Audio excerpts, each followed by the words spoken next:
So Lebanon says Israel strikes killed 558 people, 50 of them children. This is a barren story. Rob, if you can play this clip, go for it. From yesterday until now, the Ministry of Health recorded 585 martyrs, between them 20 children and 50 women. And this is contradictory to what the Israel enemy says, that it was only targeting military forces and other things. But the truth is that what we're seeing is that the people who were killed in the attacks yesterday were mostly civilians. Okay, you can pause it right there. Let me just read the story, Rob. So Lebanon said Tuesday, the death toll from Israeli bombardment day earlier, 558, including 50 children, deadliest day of violence since Hezbollah and Israel went to war in 2006. So far, the health ministry recorded the numbers.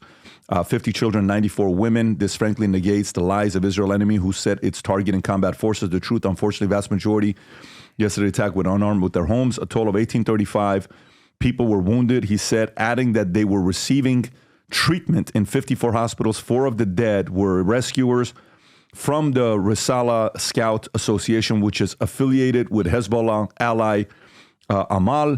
And now, based on this, story comes out, same day, AP News, U.S. is sending more troops to the Middle East as violence rises between Israel and Hezbollah. The U.S. is sending small number of additional troops to the Middle East in response to a sharp spike in violence between them. Major General Pat Ryder, Pentagon press secretary, would not say how many forces would be deployed or what they would be tasked to do. The U.S. now has about 40,000 troops in the region. On Monday, the aircraft carrier USS Harry S. Truman, 2 Navy destroyers, and a cruiser set sail from Norfolk, Virginia, headed to 6th Fleet area in Europe on a regular scheduled deployment. So there you go with that one. The ship's departure opened on the possibility that the U.S. could keep both the Truman and the aircraft, USS Abraham Lincoln, which is in the Arabian Gulf, in a region in case of Iran. President warns. I mean, this is just getting nastier and nastier. Tom, what are your thoughts on this? Well, Hezbollah has spent, help me with the time, Adam, 18 years since the second Lebanon war, 18 years ago? 2006, I believe, was the last 18 war. years. So it's 18 years, and Hezbollah has been sitting there building up in southern Lebanon, preparing for this day.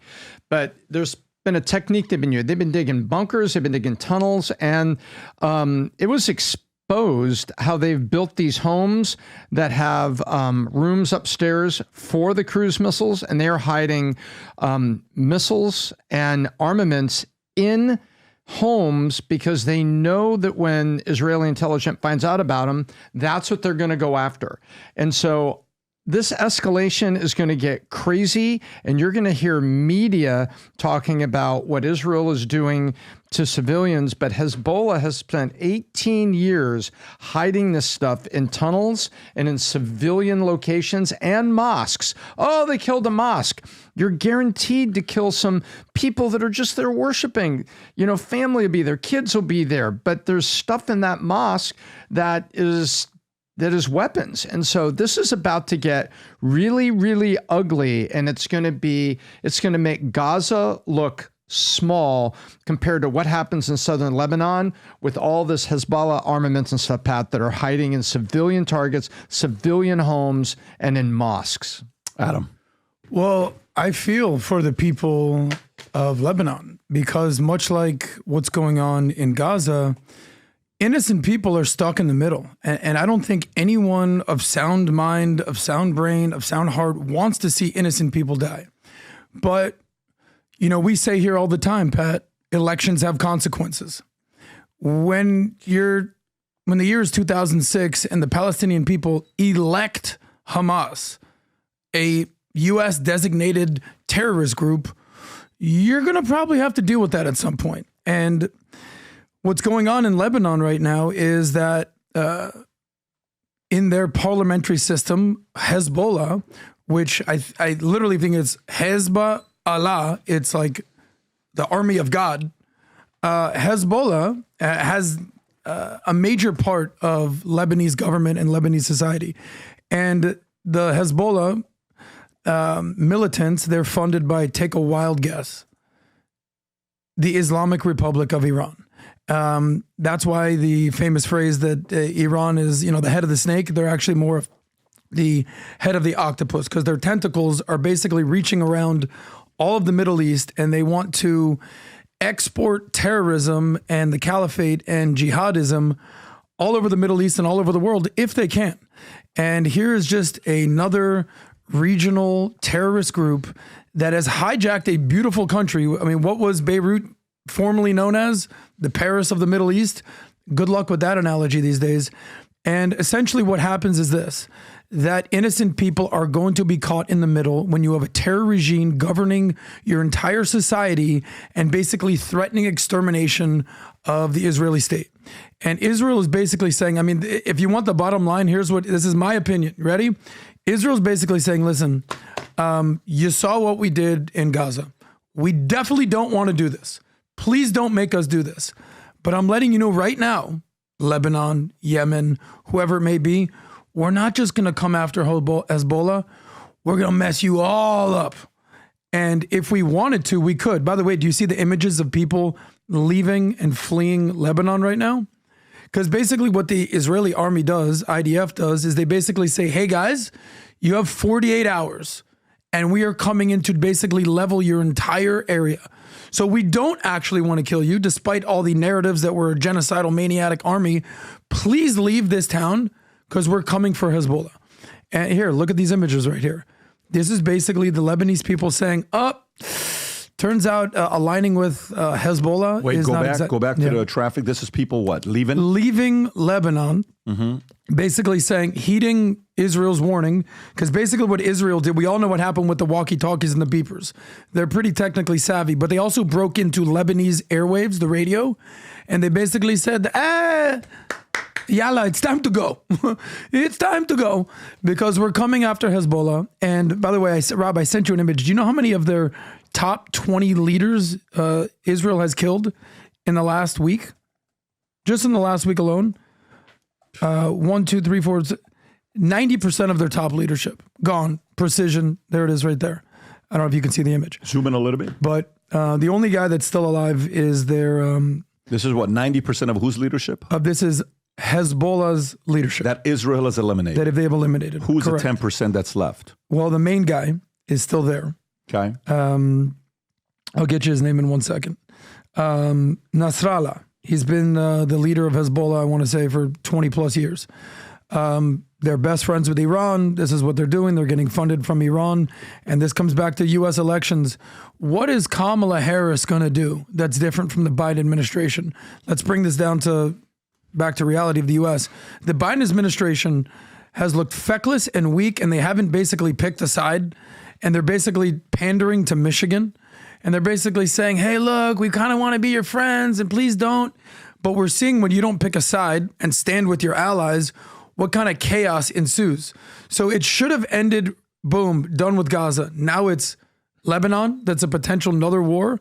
Syria is right there. Yemen is, the world is less safe with a Biden-Harris administration. I mean, look at the data.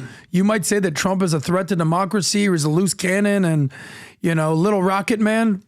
Is kind of hard to find a war that Trump started, Vinny, what do you or at least thinking? didn't finish. I mean, listen, and you nailed. I sent you a Slack of a video of a bomb going off. I don't know, dude, it looked nuclear, a freaking mushroom cloud. This is in Lebanon.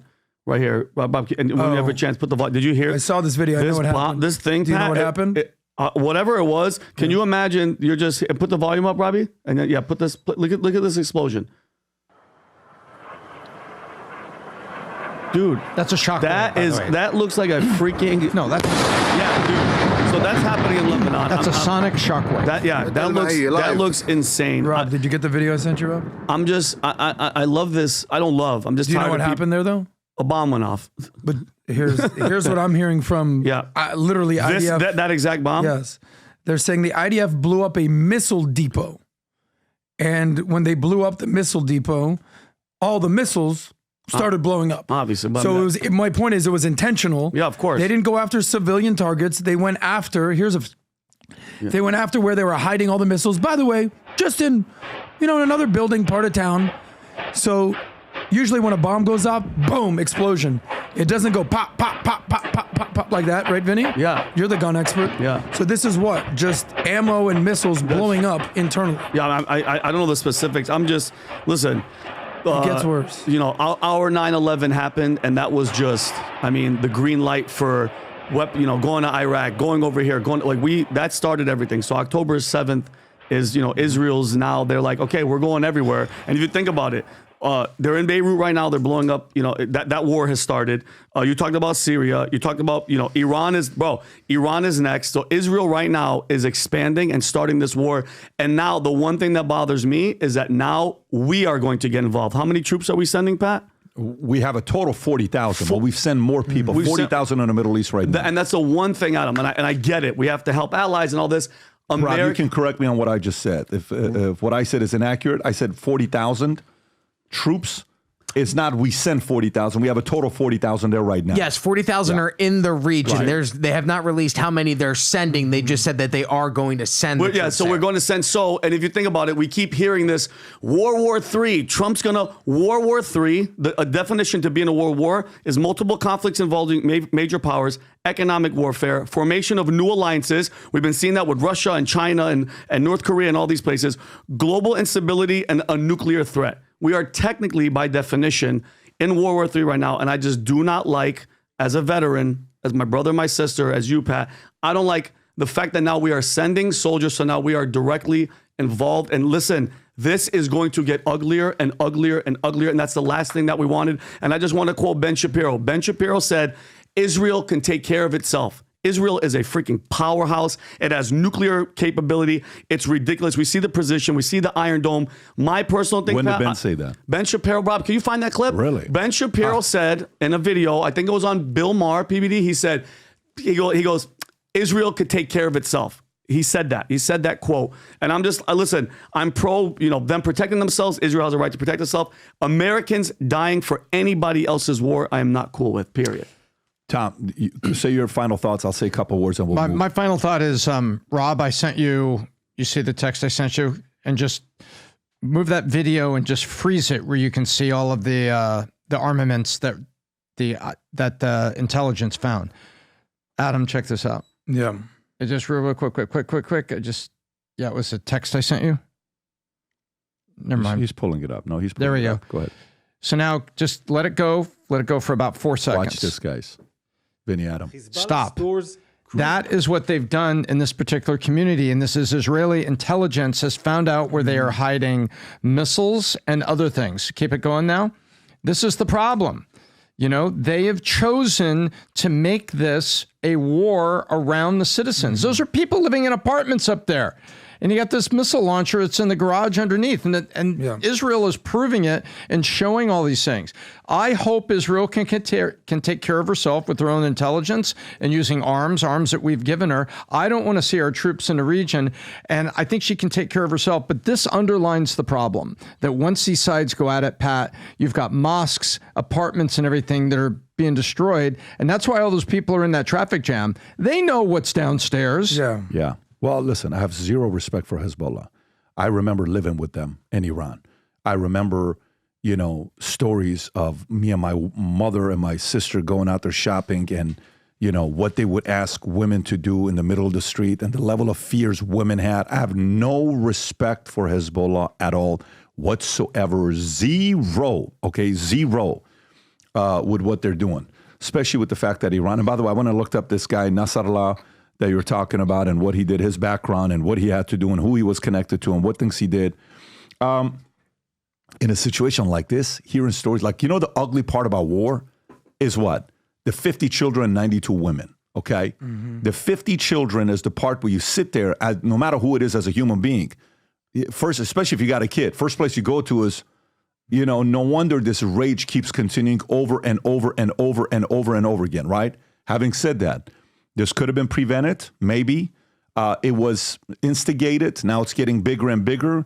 Now more people are getting involved. Now the more America feeds into this machine, it's going to get worse. And hopefully when the temperatures are getting to levels like this one, the next guy, God willing, on November 5th, when things changed on November 5th, you have to pick and choose one thing. Mm-hmm. You got Trump, you got Kamala. Who do you think the Hezbollahs are going to respond to stronger, saying we don't want to F with that person? You think Hezbollah is going to sit there and say, oh my God, Kamala Harris, don't do anything, guys. Let's wait till she's out of office. Or do you think they're going to say, who's the guy, Trump right there? Nah, man, we're not doing nothing with that guy. This is why elections matter. And if we do the right thing, who knows what's going to be taking place. But during his time, we didn't have a lot of issues like this. This is why we want to confuse all of these people that are losing their minds and saying stuff like F America. To combat that and compete against it, the way you do it is give the opposite energy to it. This is why we want 1 million people to wear the gear Future Looks Bright with the American flag next to it and the Valuetainment logo, okay? If you love America, okay, and if you believe Future Looks Bright, and you support this brand Valuetainment, which represents capitalism, entrepreneurs, free thinkers, family, core values, those things that you watch this content for, go represent this gear. On November 5th, we're going to do something. By the way, the hats, the shirts, the gears, the hats are being ordered left and right now, both the white and the red. This is brand spanking new merch drop that we just had right now. Don't be the person coming back to us in 2 weeks saying, hey, can we get these things or not? It's out there for you to order. Go place your order. Link will be below. When we have our party on November 5th, the way to come in, aside from buying the ticket, we want 1 million people to wear the Valuetainment Future Looks Bright gear. Go represent it, wear it at work, wear it at church, wear it at the gym, and see how many other people will come up to you and say, hey, man, me too. You too, me too, me too, you too? Yeah, me too, man. What do you do? Let's exchange information. That's exactly what's happening with Valuetainers. The right people are founding each other. We love you. We appreciate your support. So if you like this clip and you want to watch another one, click right here. And if you want to watch the entire podcast, click right here.